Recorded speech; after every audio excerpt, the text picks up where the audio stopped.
It is well known in ancient Greece that they would sacrifice bulls, pigs, and other animals to the gods, but here in the 21st century, is that a necessity?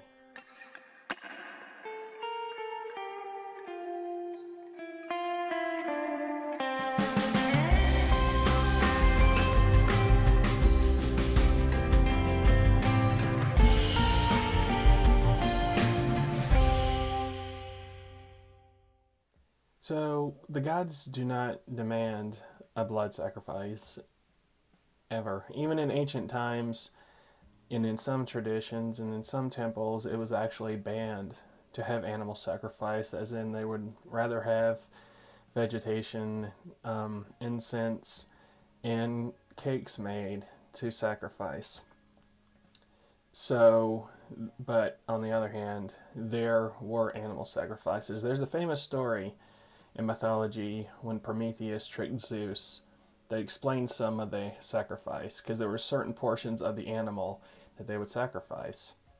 To briefly tell you the story of the myth, Prometheus sacrificed an ox.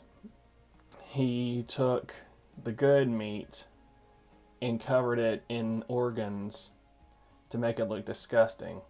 And he took the bones of the animal and he covered it in animal fat.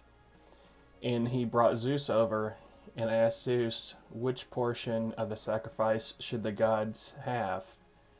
So Zeus looked at the good meat that was disguised as disgusting organs, and he's like, no. And then he looked over to the second pile of the sacrifice, which was bones in reality, but it was covered in good fat, and he demanded that the gods receive the fat in the good portion of the sacrifice. But Zeus found out that Prometheus had tricked him. That what was in the actual fat were nothing but bones. But what was covered up in the organs, if you moved it away, was the good meat. And because of this, Zeus was angry and stole and took back fire from mankind, which would eventually Prometheus would steal back and give to man and start that whole myth. So they did have animal sacrifice. That was the explanation back then for animal sacrifice. But the humane way was the way the Greeks did it back then. They would dress a bull, for example, even decorate the bull and bring it to sacrifice. And if the bull accepted, they would sacrifice the bull. If the bull did not accept, they would not sacrifice the bull. How did the bull accept? What they would do is that they'd take some water and sprinkle it on the head of the bull, and it would nod like that during the ritual. And so if the bull's head would shake when it had water sprinkled on it, they would sacrifice it. So as I mentioned, that animal sacrifice, even in ancient Greece, in later antiquities, they did not accept animal sacrifices, and some even saw it cruel even then.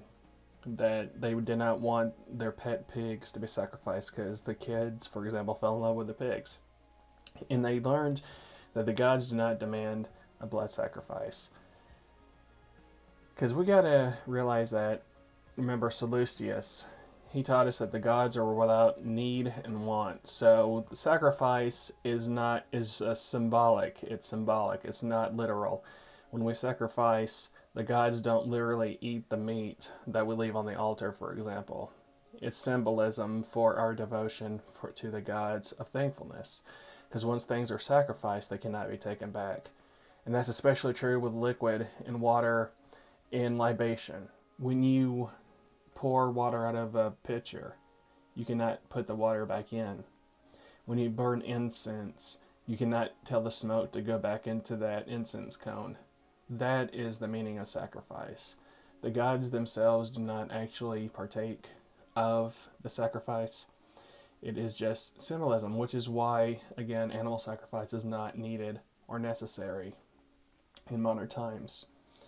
So there are people that do still practice animal sacrifice, but there are a few things you got to know.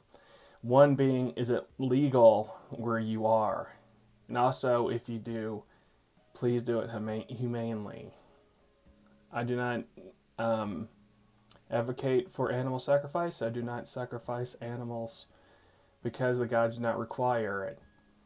And I only give food offerings that I've made or bought, and incense and honeys and non-animal things. So even the Orphic traditions, Orpheus in myth was said to have banned animal sacrifice, and Pythagoras at the Temple of Apollo, he was against animal sacrifice. So again, it's not a necessity, but there are people who do. I have also heard of people who don't sacrifice animals, but they hunt deer, for example, and they would use some of that if they hunt. And if you're a hunter, a humane way to do it, if you already hunt, is to take some of the meat from the deer or animal that you hunt and eat and use that on your altar as a sacrifice too. That's been done for like Artemis, for example.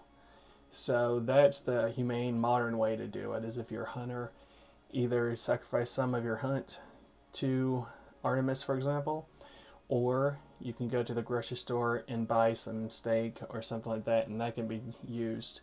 You don't have to go kill an animal to make a meat sacrifice if that is the goal that you're wanting to attain and do. So there you go, guys. So just a little bit on that topic because people have been asking me. So I hope to help to give you some history behind it and letting you know that it's not a necessity because the guys don't require animal sacrifice. Anyway, guys, I'll see you later. Bye.